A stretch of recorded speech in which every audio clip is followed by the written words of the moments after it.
Kung ikaw ba ay naghahanap ng maporma na motor, pang gala, pang personal o kaya pang business, ay sakto sa iyo ito mga idol. Ang Honda TMX Alpha 125.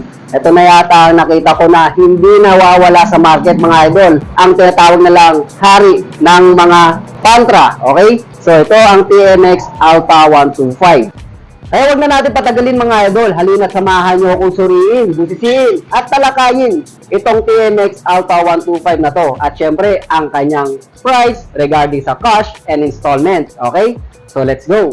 Pag sinabing TMX ay alamat na yan mga idol, magmula TMX 155 hanggang naging TMX Supremo 150. At ito na nga si TMX 125 Alpha na para sa mga taong ayaw ng malakas pero ayaw din ng mahina, sakto lang. At kilala ang TMX sa pagbibigay ng sulit at kapaki-pakinabang para sa mga partner panghanap buhay mo na pwedeng lagyan ito ng sidecar at